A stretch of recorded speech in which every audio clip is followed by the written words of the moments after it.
Geocachomaniacs.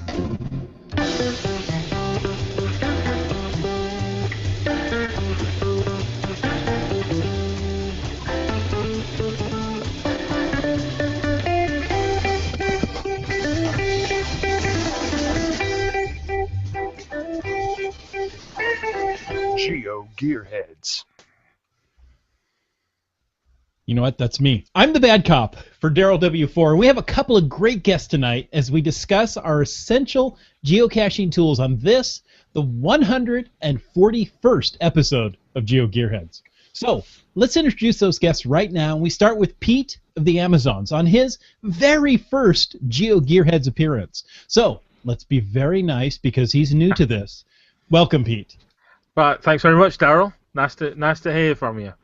Yeah, I'm Pete from the Amazons geocaching team. That's my wife and I from Lincoln in the UK, and we also run the podcast show, which is a podcast about geocaching. Well, that's a funny thing that you would do a podcast about geocaching. Yeah. Now, his second appearance, so we can be rough with this guy because he knows what to expect. No? Is that not true? He knows what to expect. No. It's the geocaching vlogger. So, welcome back, Joshua.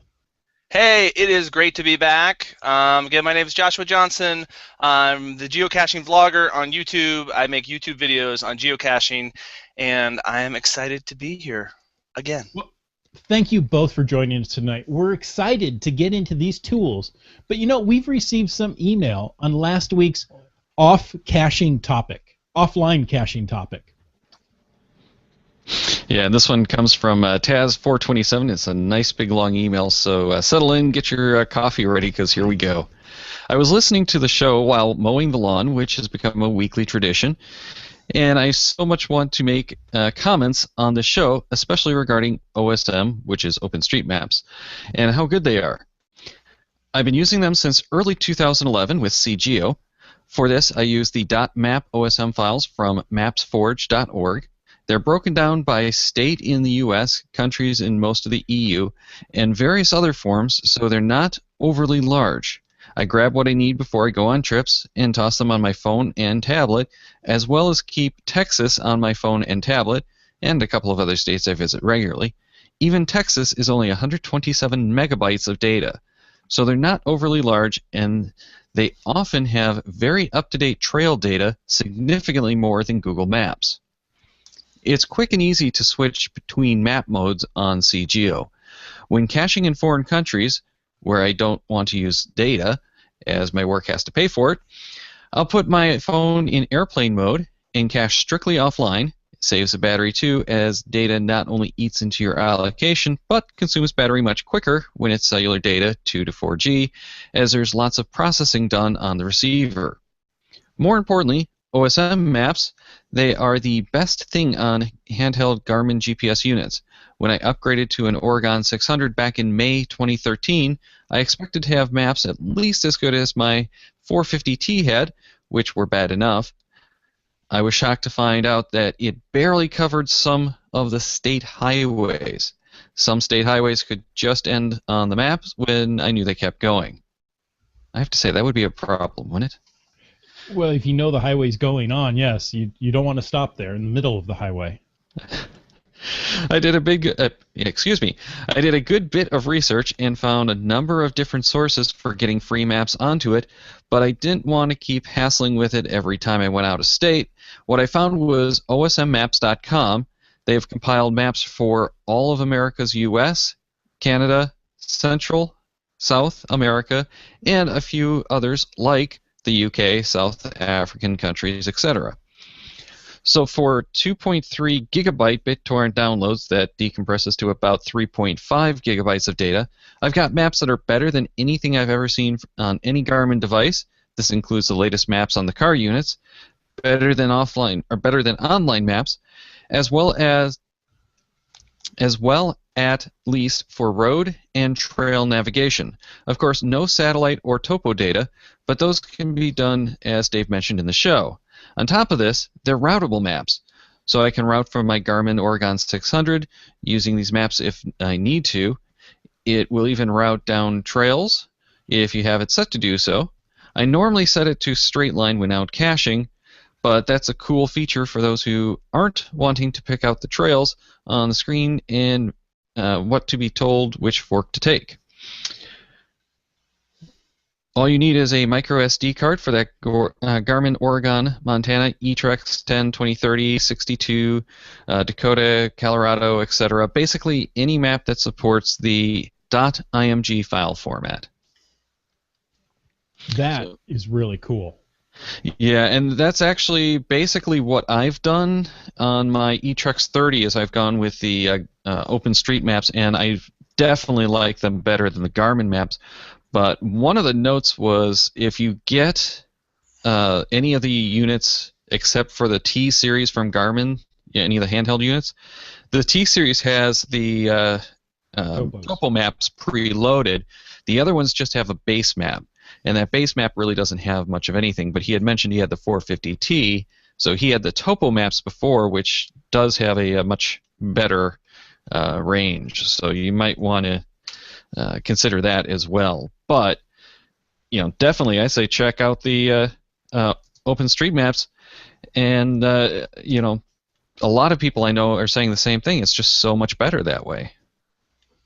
This may be kind of a noob question, but that website OpenStreetMaps, no, these are all just free to the public. They're like public domain, or because he mentioned something about a torrent download. I just wondering if this is this like a legal thing? Because this is news to me, and it's pretty exciting.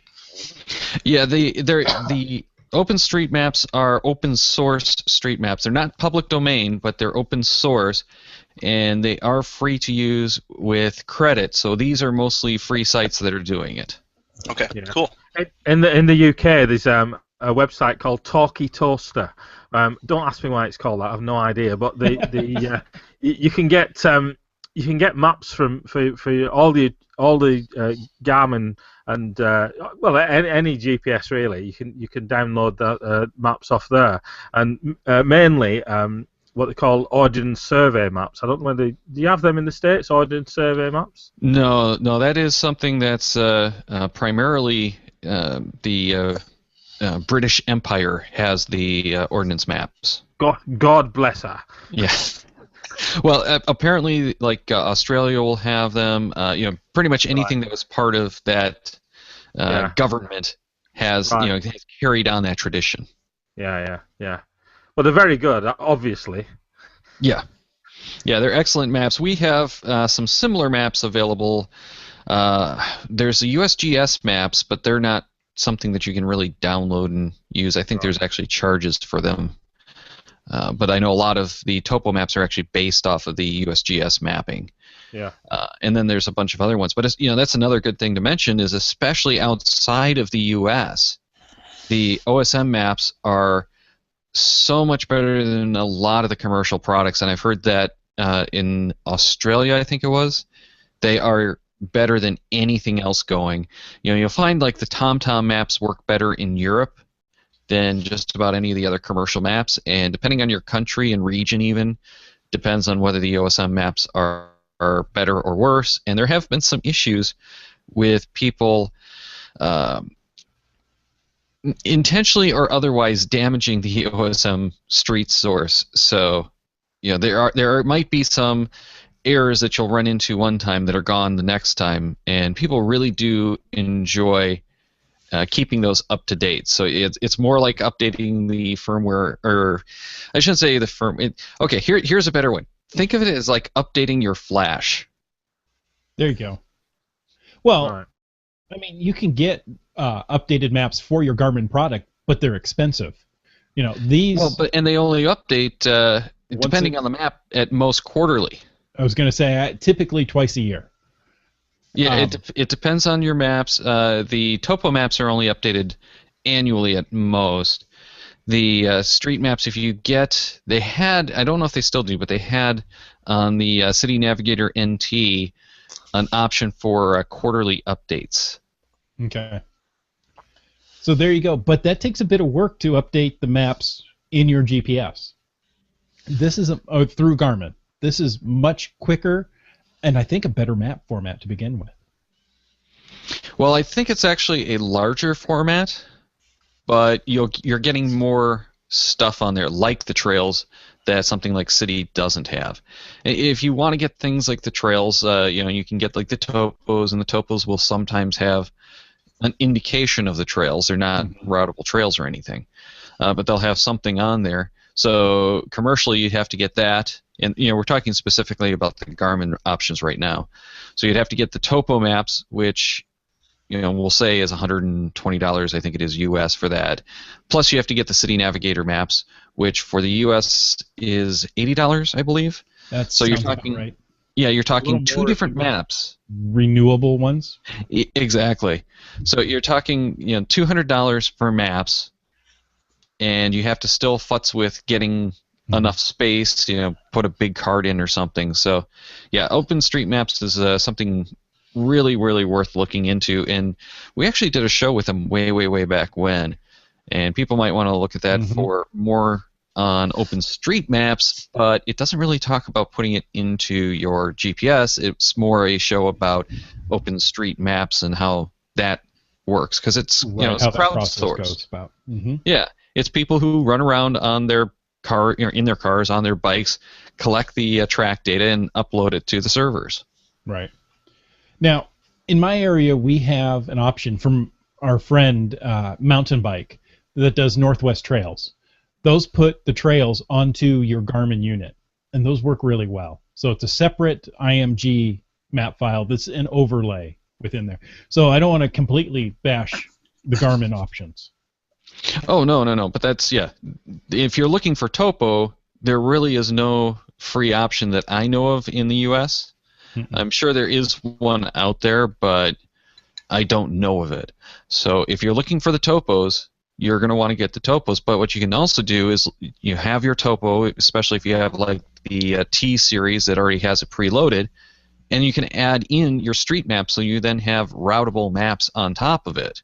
Exactly. And we actually talked, remember, with Northern Penguin about his Ontario Trails project, which is a lot like Switchbacks. So there are a few of those out there, and it's definitely worth looking into those trail maps for geocachers, because, well, you have the trails. Yeah, they're really nice. I've used them several times and wondering, okay, if, it says I need to take a 90-degree turn to the left, but there's no fork in the trail that I can see. I can look on the map and go, oh, it's a couple hundred yards up. It'll switch back. So we're good. You didn't have to bushwhack, damage any irreplaceable native plants. I don't know if there are any, but there could be some. And I didn't damage them because I was able to look at the GPS and find the trail. So, gentlemen, do we have anything more on this? We good? Yeah, I don't think we necessarily want to turn it into an OpenStreetMap show this time. Okay.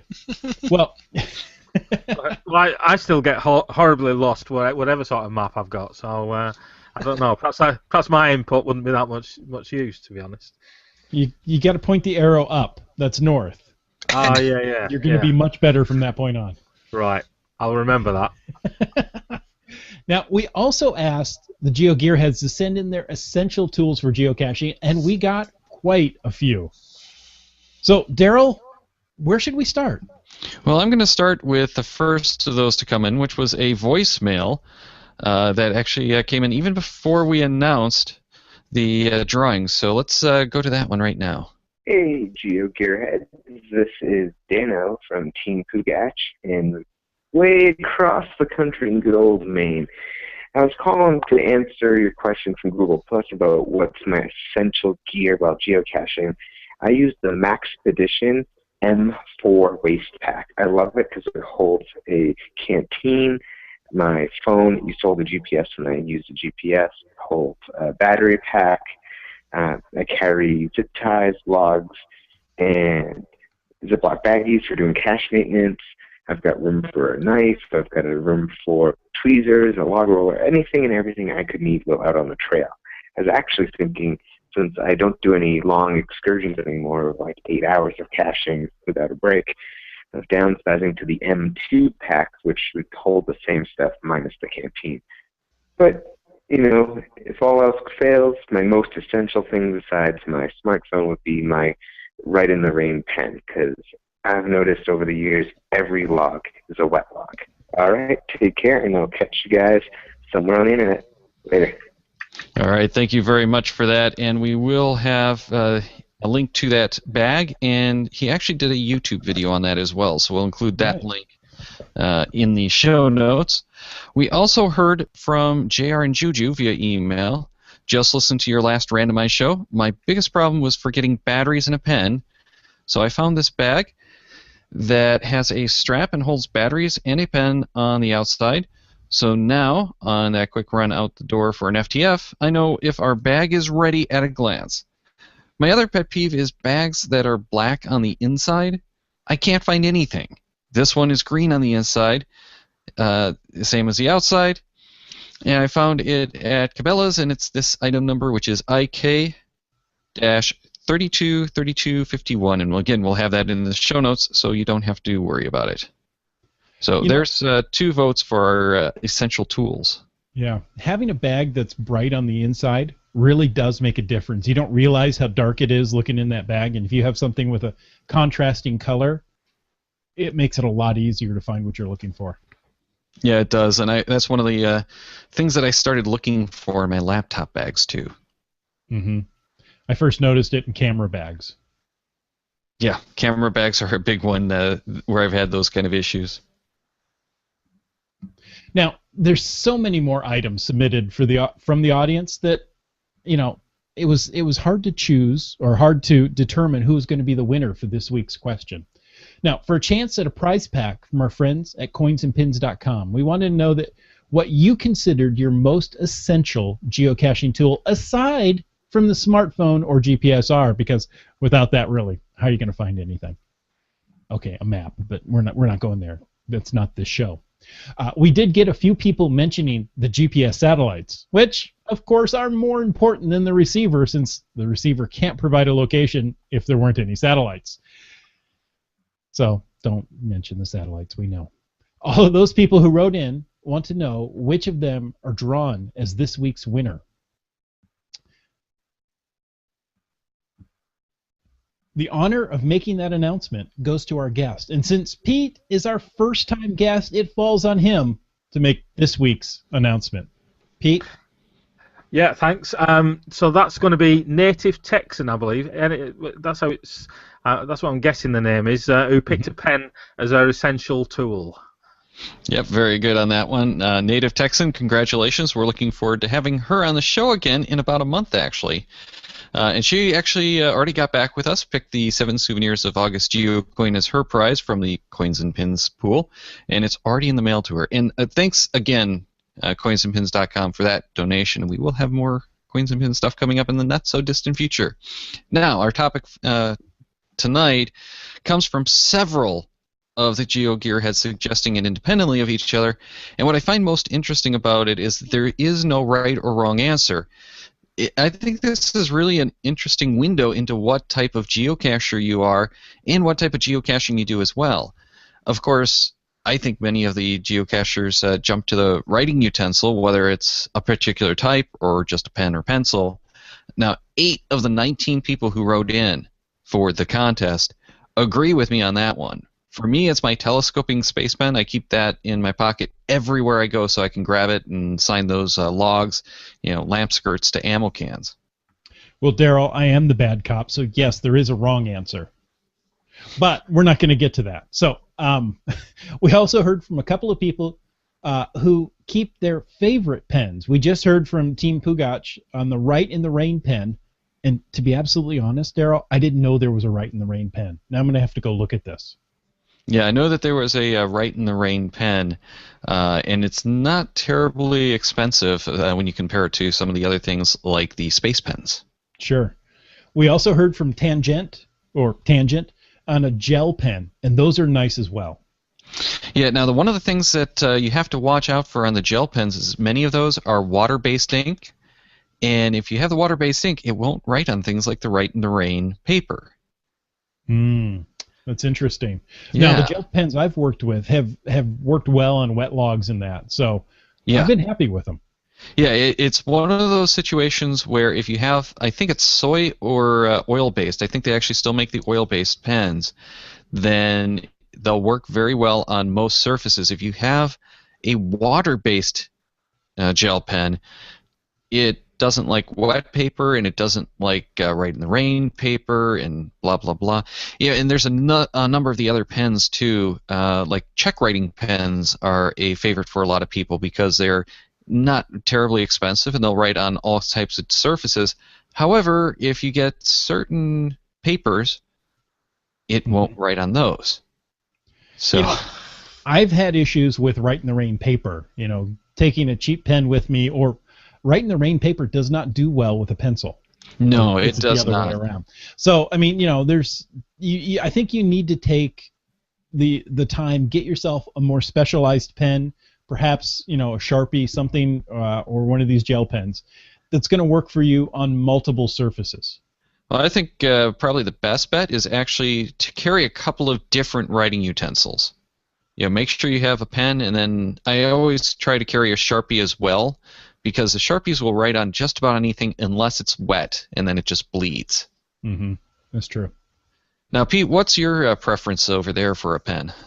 Well, to be honest, any pen that works, because I usually have a pocket full and half of them don't work. But I do like the gel pens. I must admit, I always take one of those with me. But I agree with you about the write in the rain logs. I find them really difficult to write on, and sometimes if you use a gel pen on one of those, and then you just find that it's all over your hand when you're putting it back in the cache. So yeah, I think it depends on. I don't use a pencil much, to be honest. It just seems easier with a gel pen, especially because of our weather. It's it's wet most of the time, so you've got to be able to sign the log, obviously. Yeah, and one of the things with the gel pens is they do put out a lot of ink, which is very nice until you get a paper that's designed to not absorb moisture. Yes. Yeah. Now, Joshua, how about you? Oh, Joshua, we can't hear you right now. All right. He's less than vocal at the moment. Yeah, well, he's dealing with that. One of the things that I have noticed is that there are different types of write in the rain paper, and I've actually seen some types of write in the rain paper that work better than others. Yeah, I've only seen these. The ones I've got, they're really difficult to roll up as well. So it's quite tough. So you've got a nano cache, and you're trying to put the write in the rain paper back in it. It's really difficult. That's the only sort I've come across, to be honest. Interesting. Yeah. Well, I know that they have at least the laser paper and the inkjet paper that are available in like cut sheet forms, but then they have yet a different type of paper that printers can purchase. The guys who do the offset printing. So there's at least the 3 different types of paper. It seems like. Oh, I think we got you now, Josh. I think the stuff that's in the notebook is different because they have that like brown-ish paper that they've been doing a lot of now, and that's the stuff that I have problems rolling up as well. Yeah. All right, so let's give this a shot again, Joshua. Can you get or can you tell us what your thoughts are on those pens? Yes. Well, Daryl, you've been geocaching with me before, and when we went geocaching, I didn't have a pen. So my answer for that would be any pen. And actually, anybody that's watched my videos before knows that sometimes I don't have pens, and my viewers get on me for it so much that people send me pens in the mail. These are from viewers. I have a ton of pens in my in here. Notice that these pens are not even opened yet. Or in your car. Yeah, in my car. Geocaching pack. I'm just saying. Right. So any pen, the lesson here, any pen is better than no pen. And actually somebody did send me a space pen. So this is Oh, excellent. Yeah, that looks like the Trekker for those of us who are not watching the video. Yes. I've got the telescoping one, which is really tough to find, and both of those are like really short, stubby pens. Mm-hmm. In the case of the Trekker, you have to turn the cap around, and then it makes it a little easier to write. And the telescoping pen, it gets bigger. it extends. So that's a nice one for that. They do have some other cheaper versions of that, and they also have like really nice pens as well. Nice big handles. So whatever you want, except you have to be prepared to spend a little bit. However, Wet Coaster says that pencils are great and they don't freeze. Right, unless you hit a right in the rain log, which then you really have to scratch. Perhaps you can get a little blood on the pencil and use that's that. That's not freezing though. No. So he's absolutely correct. But So the right in the Daryl- rain won't freeze either. So Daryl, these Trekker pens, how low of temperature will these work in, as advertised? I have yet to have a problem with the Space Pen freezing up until you'll get air bubbles in the cartridge because it's getting low. Gotcha. Yeah, But right it's a space before it pen. stops Did it working. not work at absolute zero? Well, the Space Pens actually weren't designed for space. They were designed long before. They changed the name. Okay. That is actually a really great story about how space, because everyone says, oh, well, the Russians just brought, pencils into space. Well, and apparently what happened was they actually switched to the Space Pen. The U.S. used pencils for a long time too, and then they discovered that the pencils have a lot of problems, like sharpening and dealing with little graphite particles. So they switched to the Space Pens apparently too. But it was already, this guy named Fisher had created it, so he had them available, and they just purchased them. All right. On a side note, Dano from Team Pugach wants to commend you on your earrings, Joshua. Oh, I didn't think we were going to bring that up. Now I feel a little bit. We weren't going to, but since we have the live Q&A, folks, mention the lovely earrings. Okay. I guess I'll just accept it. Thank you. Thank you so much. Now, he also had said that he broke his Right in the Rain pen, the clicker action, so he took the ink out and put it in a Smith & Wesson tactical pen. Interesting. That's actually another interesting point. Some of these pens, like the Space Pen, and there was another one, it might have been Right in the Rain, had cartridges for some of the more popular pen brands. So if you're looking to put that into the other pen, rather than buying a secondary pen, then yes, you can do that in some cases. And a lot of caches in the UK, you find that people put pencils in, free pencils. So from a certain Swedish furniture company, right? That's right. Well, these things also famous for their meatballs. Oh, yes. Exactly, yeah. Well, these things swell up. They get wet. They just swell up, and are less than useless. But I thought, people just grab these by the handful, and I just had to reach over to my left to find one. So it gives you some idea of how many I've taken when we've been when we've been shopping for furniture. Well, the nice thing about those furniture company-based writing utensils is that they're small. So you could put them in a 35mm container and still have a writing implement in there. Yes, they're going to swell, which makes them useless, but they're inexpensive and they can fit in the smaller containers. Yeah. Well, and that's one of those things that you're putting a pencil in the cache as a convenience for someone who might not be carrying a pen or a pencil, or who has a problem with theirs because it stopped working. Yeah, that's right. Joshua, that's the case you're in. Your pens and pencils have stopped working. Yeah, they stopped working. Yeah. Well, in the car. How would you know if they stopped working, Joshua, if you haven't even opened the packet? This is true. This is true. I was trying to help you, Joshua. I was trying to help you. I know. The pens aren't working because he can't get the cap off. Exactly. Yeah. The cap is stuck on. It's irremovable. Nope. Yep. It's not working. It's bad. I live in Minnesota. Everything freezes. Yeah, this is a situation that certain people won't have to deal with, and Native Texan was actually just commenting in the live Q&A that she's not run into many of the Right in the Rain logs, and she's in Texas, so that's one of those regional things. She's going to see probably fewer of that kind of log. She doesn't have to deal with the humidity that we have to deal with up here in the Midwest, or even worse out in the Pacific Northwest. Oh, yeah, there's a lot of humidity here. I was thinking the Southwest wouldn't deal with a lot of the rain and the rain. Unless you're worried about flash floods. So yeah, it's kind of one of those situations. The pen, you have to tailor it for what you're going to do, or your pencil. And I do know people who carry around mechanical pencils with them, as well as their regular pen.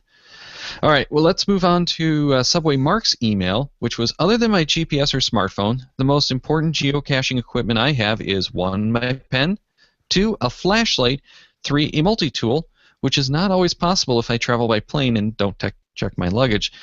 And anyone who listens to his shows will kind of know about that one. There are other, but that is the most important items to me. So a couple of other good selections. Why don't we actually touch on that multi-tool? Because really, to me, the multi-tool could be either a Swiss Army knife type thing. Oh, good point. Or your more traditional multi-tool, which is the Leatherman-style pliers. Gerber makes a bunch of really good ones as well. And I personally ended up carrying a Swiss Army knife mostly because I have one since I was like really, really young. Since you were in the Swiss Army? No, I was never in the Swiss Army. Oh. I watched MacGyver, Oh, there you go. I keep a Swiss Army knife in the car. That's very useful for sharpening those pencils. You go to grab a pencil out of your car, and oftentimes I prefer to write with a pencil than a pen. But I'll grab it out of the car and see, oh, the end got broken. Perhaps, in the back pocket as I sat down, back pocket of my jeans as I sat down, I broke off the end from the last time. So I can take that knife and sharpen it right there in the field. But I make an effort never to take the Swiss Army knife out of the car, because then I always know where it is. Because, I probably much like Joshua, if I take it and bring it into the house, it never gets back into the car. Yeah. That's truth. That's truth. You speak truth. So I leave it in there for that purpose. Oftentimes I carry a multi-tool on my hip as well. So I try to be equipped in multiple situations. Yeah, Limax was saying that he makes sure to have a Leatherman with him at all times. Now, I've got a Leatherman, actually it's I think a Gerber, in my cash bag as well. So I have, it's a nice, good size, not huge, but good size one. So I have, the plier, I have all the other tools with me if I need that kind of stuff, but it's not what I carry with me all the time. I carry the Swiss Army knife in my pocket all the time, and that's a lot of what I do with my caching is I don't go out with a bag for most of my caching because I'm going for a cache here or there. I'll go for like one cache in a city or something like that. I don't want to carry a bag around, so it's whatever fits in my pockets. Now, how about you, Joshua? I don't recall you actually carrying a multi-tool with you at all. Maybe your video camera, though. I used to carry a Swiss Army knife. Mainly it was for protection from wild animals. And one time, short story, I came upon a bear, and he was about to attack me, and I had my Swiss Army knife ready to go, and he knocked it out of my hand. Luckily, I had that little toothpick in my mouth, and I bore it into its temple. That story may or may not be true. We'll let you be the judge. Just remind me never to go caching with you, ever. All right, how about you, Pete? I know you're a camper, so what do you like to carry, though, with you for geocaching? Yeah, well, I've got a Leatherman, but to be honest, I don't use it that much because we just don't have as many burrs as you have over there. So, but the essential one really is a pair of tweezers. Definitely need tweezers to get the log out of, usually packed tightly in. But usually if you're caching in groups and you get the Leatherman out, the log's already been signed and put back before you can actually get your fingers round, getting the Leatherman to work. So no, it's just the tweezers really I use. Native Texan actually had just mentioned that the tweezers and toothpick come in handy, even on some of those evil tiny caches. The corkscrew comes in handy for DNFs. Let it sink in. She takes the DNFs hard, doesn't she? Yeah, I see what he did there. Oh, yeah, that's a great one. All right. Once when I was out caching with Joshua, there was a geocache high in a tree, and neither one of us could climb that high. So I took out my Leatherman and took the saw, and I cut through the 3-foot diameter tree in no more than 4 or 5 hours. And we were able to claim that geocache. So that was awesome. That was good times. Yeah. All right. Well, why don't you run on to the next one, Bad Cop? This one is from one of our good friends, Bry Lang. He says he brings along, and I hope this is every time, his brain. It provides my geosenses, my ability to detect where the cache might be hidden based on previous experience. It also provides my sense of self-preservation. You know, should I be running into a bear, I should run away, not fight it with a toothpick. Or should I be really climbing down this rocky cliff without a rope while caching solo? It's a heck of a long way down. His second essential tool is tweezers for those pesky nano caches. So another vote for the tweezer for sure. Gotta have the tweezers. Yeah, I don't know. I think many times when I go caching, I forgot my brain. Well, I certainly know that I forget my eyes a lot. And you're driving to the cache? Not always. Okay. But you walk up to the cache, it's sitting right there in front of you, and you still can't see it. And you just think, oh, well, I must not have brought my eyes with me today. Well, Daryl, I'm embarrassed to admit, I also have a pair of tweezers in the car. And guess where I keep them? In the car. So by the time I get to the nano cache and I can't get that little thing out, it's like, well, now I got to walk back to the car, get the tweezer. I should carry them with me, but I don't. Limax actually says the same thing, that he sometimes thinks he leaves his brain behind. So it does seem to be a common problem with us geocachers. Well, there you have it. Definitely make sure you always carry your brain. You'll never find a puzzle cache without your brain. We could easily slip into a reference to Doctor Who here with the Ood.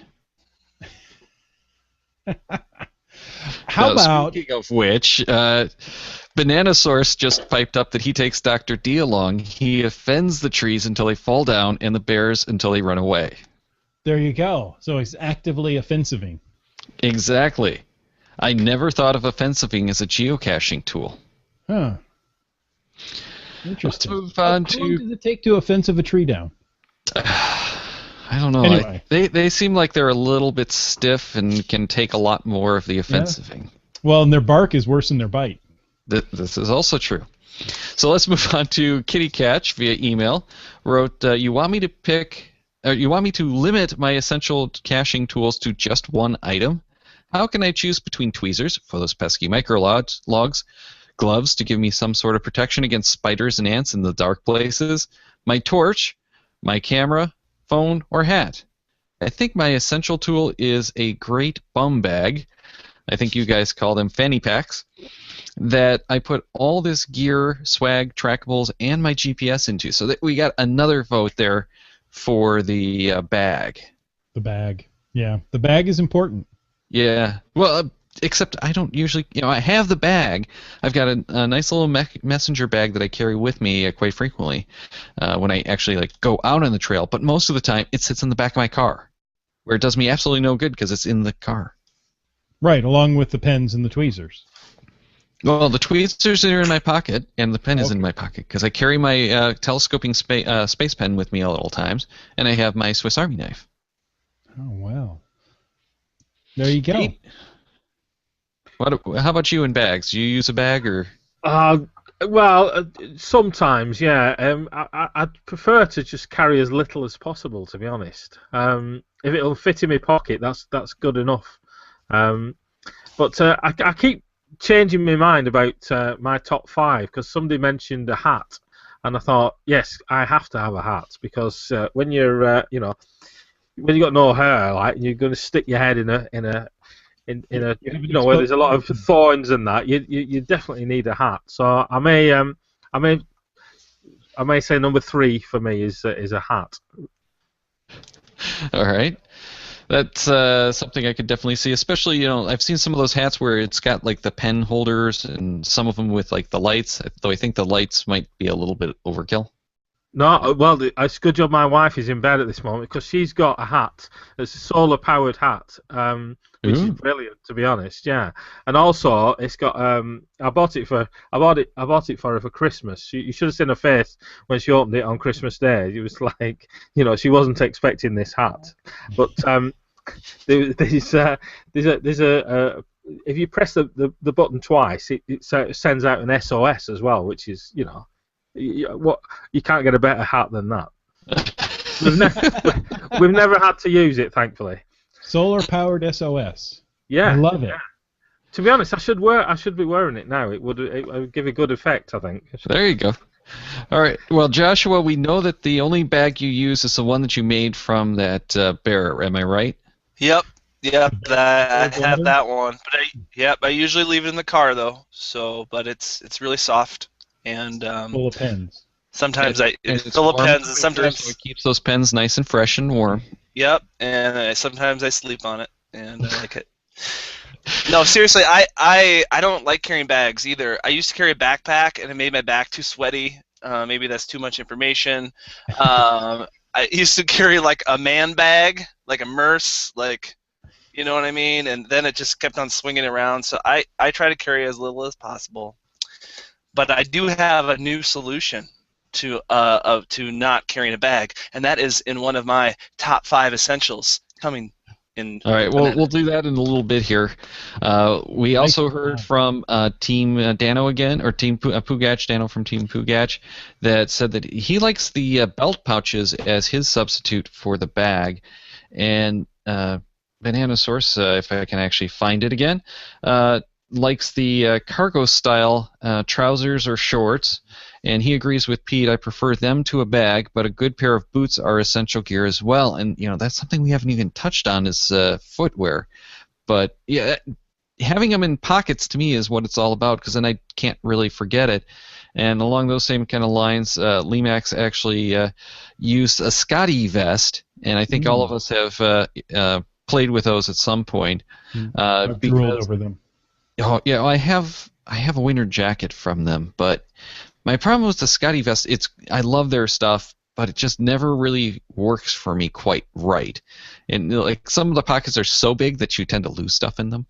But he said that years ago. It has a lot of pockets for carrying things, and that is an understatement. During the summer I do wear cargo shorts, and it's really nice for caching. You can slip everything you need in there. Getting back to the boots.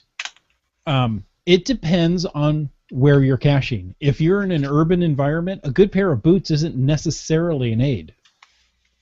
So I'm just going to throw that out there. It depends on where you're caching. Yeah, I would put it as off the sidewalk. Yeah, you want appropriate footwear. Mm-hmm. Don't, and it's an essential tool to have appropriate footwear, and that to me is just kind of a given. Yeah, for sure. Climbing through a river, don't wear your tennis shoes.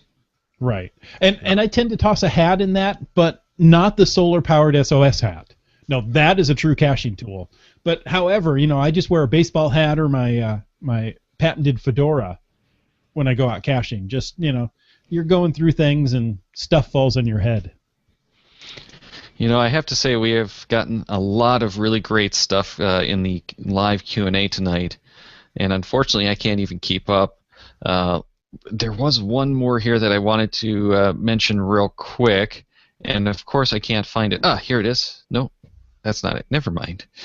Let's see, where did it go? Well, while you're looking, Native Texan does consider much of what we talked about as the BEAR, B-E-A-R, essentials. Just going to let you work on that one. Oh my, oh my, oh my. That's a knee slapper. That is a knee slapper. Here we go. Okay, this was from Limax again. Limax, my apologies. I'm forgetting how that's actually supposed to be pronounced. And he says that he has a quilting roller that he uses to roll nano cache logs. Now, to me, I have one of those nano log rollers. Mm-hmm.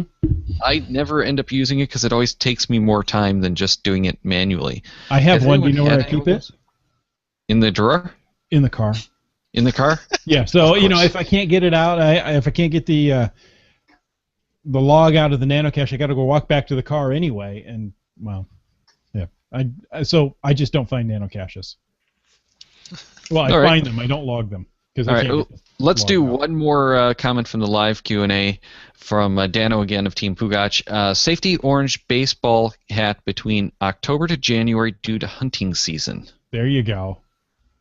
And we can match that with Native Texans high heels. She's worn high heels several times, and those have worked well. I'm going to take her word for that. I have not. Yeah, I've never tried that myself. Does anyone Maybe want that's to what we're admit missing. to that? She's got more cash finds than we do. Yeah, perhaps, but I don't think I want to try that. Oh. I don't think it would look good on me. Well, Daryl, I don't know. Okay. Let's move on. Let's do that. And we're running a little late here. We've talked about a whole lot of stuff, but let's kind of summarize in our top 5 recommendations now from each of us. And we'll start with you, Joshua. What are the top 5 things you recommend geocachers take with them as those essential tools? Well, the top 5 for me, I don't know for all geocachers, but it was mentioned already before, and for you, those of you that have the video, I do have a Scott E vest here. I do not like carrying a bag, but this thing has, I don't know, it has like 30 pockets in it. So I actually have been using this a little bit. You're right, Daryl. The problem is, however, that I can never find anything within the vest itself. There's so many pockets. There's stuff hidden here. I think last year's lunch or whatever last time was in here. So, but it is pretty cool because I don't like carrying anything. So everything is on my body. So that's pretty sweet. That would explain the strange tuna fish smell I know just around you. I know. So I apologize about that. Just it's goes with the territory. I am a vlogger, so I often have cameras with me, and so for me, a little Gorilla Pod tripod is huge for me. One of the #1 questions I always get when I shoot video, especially when I shoot myself, is how do you keep the camera so steady? It's as simple as putting it on a little Gorilla Pod. And also, you can wrap this around trees, and so when I'm signing logs, I can still film myself or set it on a tree. So the Gorilla Pod tripod is huge for me. This next one is no joke, but show and tell. Here it is. If you have the video, toilet paper. And you might think it's a joke, but I don't know how many times I've been out in the woods and nature has called and found myself in a little bit of trouble. So I actually take this with me when I have something to carry it in. And you actually cut out a second there for those who are listening to the audio. It's toilet paper, not a whole toilet. No, not a whole toilet. Although that would be interesting. Isn't there a thing called a Go Girl for women that want to go to the bathroom in the woods? I think so. I was envisioning you carrying one of those composting camping toilets on your back. That would work. That's the whole reason that you had the problem with the backpack. In the UK, it's called a shiwi. A shiwi, that's it. Shiwi. That's exactly what I was thinking. Yeah, that's awesome. Now I have to go and look that up. That's a real product, yes. Yeah, it is. Absolutely. So, essential tool, toilet paper, not a toilet. Tissue. Tissue, yes. And then I also have the Trekker Space Pen is an essential tool for me because I never have pens. And then my last one is a future item. It will be the Apple Watch 2 because I believe that you'll be able to geocache just with your phone, and that would be awesome. I think that's something we should talk about in a patron hangout a little later. That's a great idea. Yeah. All right, Pete, what are your top 5 essential tools? Well, they have changed since I put the list together earlier, but the pen has got to be number one.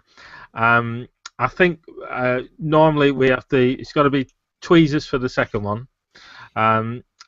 Batteries, I always seem to run low on batteries, and as Joshua was saying, because he's a vlogger, I'm supposed to be have a podcast. So obviously we do a lot of recording when we're out, and so I have to take something to do recording with, and we usually use the iPhone, so I have to have the phone with me. The jacket, I like Joshua's jacket. I've got something similar that I bought from a market in France, but I've no idea if it's got a name or anything. It was just a jacket that I think farmers use for something. But I use that a lot. But just like you, Joshua, I can't find things in it. There may well be stuff in there that we really wouldn't want to talk about. No. Yeah, not on the air. Not on the air, no. And when it was that was 4, I think. The last one I was thinking of was spur logs. We often get to caches where the log is full, and you think, well, can I get away with just saying on the log page that we couldn't sign it because the log was full? But I think sometimes people do that when they haven't found it, believe it or not. But so we do have the odd bits of paper we take with us to just replace a log now and again. But that list would possibly change in an hour because I'll think of something else, which is usually the case. Well, that seems to be the problem with this. But I like that paper idea because that's one that we hadn't even really come up with, and it is something that you tend to forget until you get out there, and you do run into a lot of those where you just have to add another sheet or something to a full log. Yeah. And Joshua has that. He can add a lot of sheets to a full log. I know. Brilliant. Double use. Exactly. That's so good. I would also add to that, I mean, even more than logs, I actually carry geocaches with me sometimes. Because how often have you been to a place and you're like, oh man, there should be a geocache here, and then you're like, I don't have one. And if you have one, you can actually hide a geocache. I've done that. See, my problem is when I've gone and done that, it's like, oh, there already is one here that I did, right, 7-8 years ago. True. Or I'll go and put or I'll go and put the or go to look for the location and I find a letterbox. Oh yeah. That's kind of freaky. Yeah, that is weird. Especially because you can't find it on geocaching.com or on any of the listing services, and then you start looking. What are the letterbox listing sites? And I can't find them on any of those that I can find either. So it's like you just have no clue. And a lot of the thing with the letterboxes, a lot of those are not listed. They're like private letterboxes for like Girl Scouts or Boy Scouts or whatever to actually do. So you might not ever find the listing. It probably gives you the same feeling that a Muggle gets when they actually find a geocache. They're like, oh, like this is maybe real treasure. Perhaps though. I always kind of thought it would be more frustrating because I want to go log it somewhere and I can't find anywhere to log it. That's true. That's true. Yeah, it's one of those kind of things. But I have changed my list quite a bit myself, and there's only the 2 things at the very top that never change, and that's the pen. And I really suggest pens over pencils, even though you have issues with both. The pens to me are the best thing to take with you. The second is the multi-tool. In my case, I use the Swiss Army knife, but that's a personal preference thing. I know a lot of people who prefer the little tiny multi-tool plier kind of things, and those are great. But it's a preference item for me that I just like having a Swiss Army knife because it folds up nice and small in my pocket. The rest of the stuff, though, I keep changing it around, and it depends a lot. I had some other things on my list, and I'm like, no, I don't think I'm going to do that. So the third thing I'm going to talk about as something that someone really needs to carry is external batteries. And that depends on what your caching device is. If you're on a GPS, traditional GPS, bring the spare batteries for that. If you have a cell phone, bring one of those external USB batteries or an interchangeable battery if you have the interchangeables. Make sure that whatever you're bringing along is charged and ready to go. And the nice thing is some of those actually will work as my fourth pick as well, which is the flashlight. You don't necessarily want a big flashlight, just something that you can carry easily with you. A lot of the pocket ones aren't necessarily worth much, but the keychain ones are still kind of nice. Just carry something with you like that, so in an emergency you can use it. Try to make sure it's bigger than just like the little button cells. Little AA or AAA light, perfect. Carry it with you, because especially up here in the north right now, you kind of get surprised because it will be dark before you knew that it was going to be. You'll lose right around here. I think we're losing like 3 or 4 minutes of the sunset every day, and that can sneak up on you when you're out there caching. Number 5 is going to be a mirror. I love having a mirror with me, though I don't tend to do it as much anymore. But to see around the corners, to look up into those cubbies in the trees and that kind of stuff, it's something I always carried with me, and I always used to hand some of those out at like events, because you can get them cheap at the dollar store. Makes a good swag too. How about you, Bad Cop? I thought you were going to say a mirror to check your hair. But no. Well, Okay. maybe my nose hair. Oh, there you go. I should go there, should I? But that's where the tweezers come in handy as well. Exactly. Joshua, you have wonderful hair. Thanks. I got really, really great flow today for those of you on video. I remember it well. Yeah. Oh, for me, I start off with a pen, but I'm a little more specific. I like my Sharpie on a string. I tie that around my GPSR, put it around my neck, so that way I can, get caught as I'm moving through the bush and just a light choking every now and again. Also, since I tend to use my smartphone more than my GPS, I bring an external USB battery for the exact same reasons Daryl mentioned. And I also like to bring a flashlight. Now, the one on my phone is okay in an emergency, but if you bring a halogen or a Cree bulb flashlight, you're really going to be able to look into spots that you don't necessarily want to put your hand in. So that way you can shine the flashlight in there and, perhaps not get that bee sting like I got before because, didn't have the flashlight with me. I started carrying one after that point. Another one I carry is water. And, I usually keep a case of water in the back of my car just for those purposes. Grab a water bottle, head out on the caching trail. Now, the last one I threw in, and it's really an ode to Joshua today, is Michelin tires. Because, when else are you going to be able to, you got to get in your car and be able to roll down the road, and there's only one way to do that. Of course. Yeah. Of course. You can't get there without tires. Especially tires from Michelin. Something else occurred to me, though, as we were reading down our list here. For Pete, he can come up and say torch, and it's perfectly normal. If the bad cop, Joshua or I, say torch, people are going to think we're, going after the evil Frankenstein monster with the, big flaming torches. Torch and pitchfork, then you know exactly what we're talking about. But just torch alone, no problem.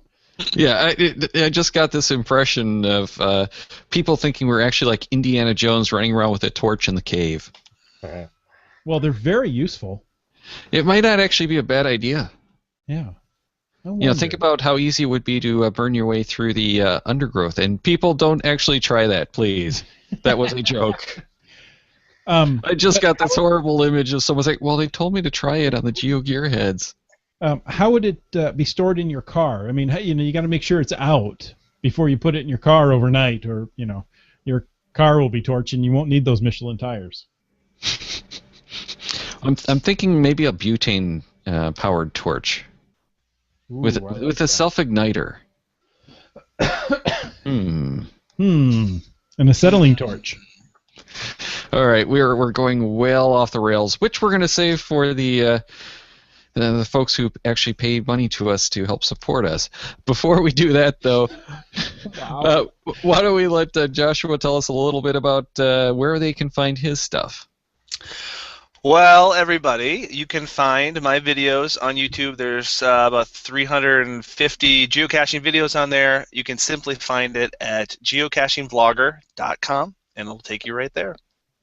Excellent. And Pete, where can we find your shows? Yeah, you can find all episodes of the podcast show on our website, thepodcastshow.com, and also on iTunes. And I think we're up to episode 37, I think, or 38 is the next one. Yeah, and that's a monthly show, at least most of the time, a monthly show.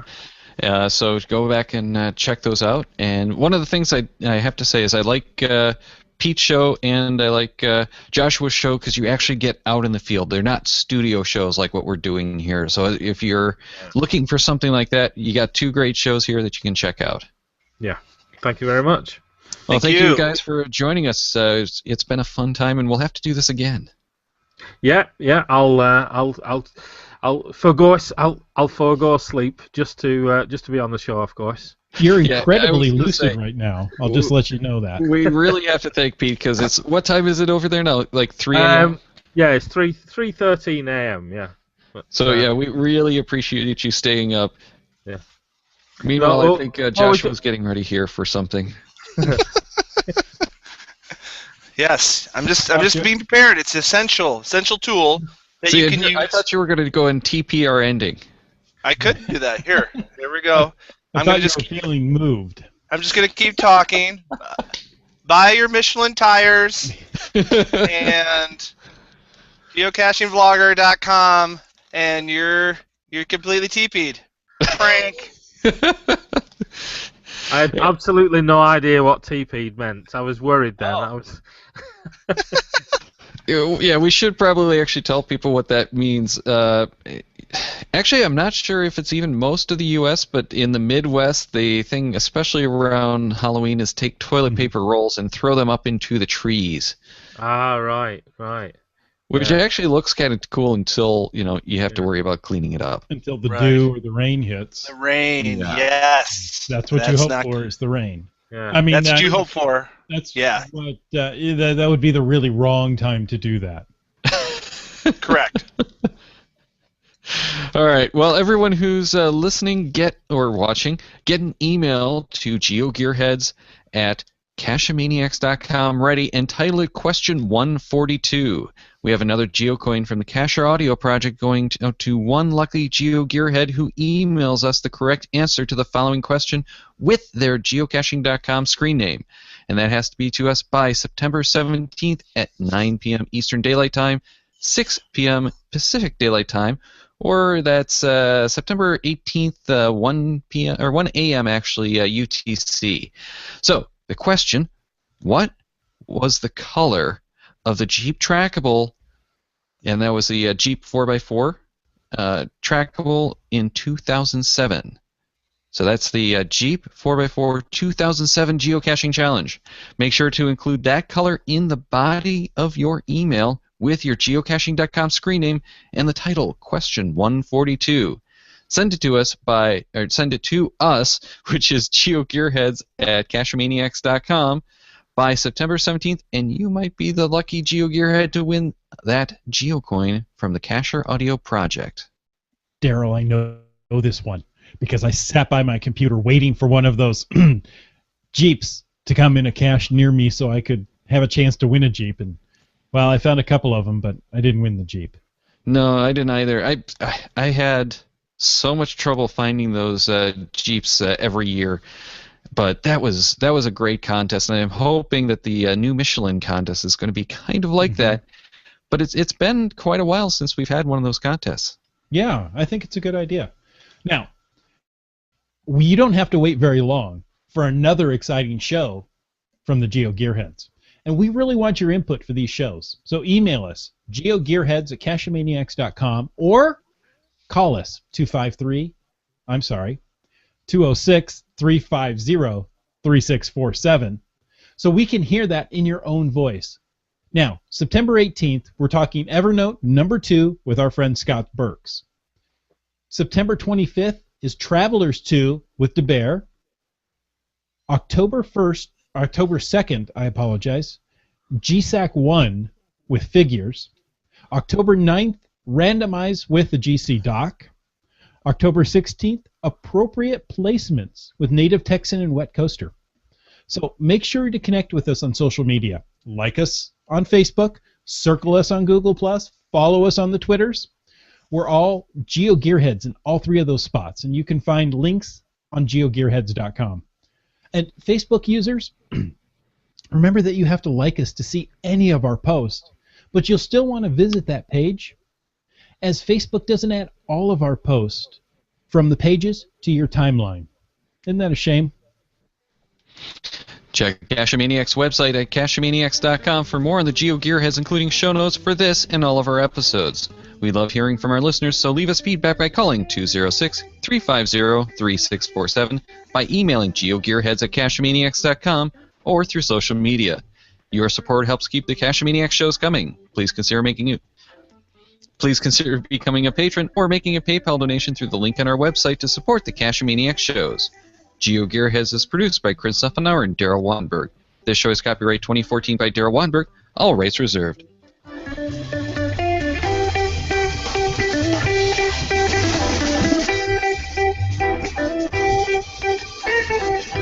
Cash with the Cachemaniacs.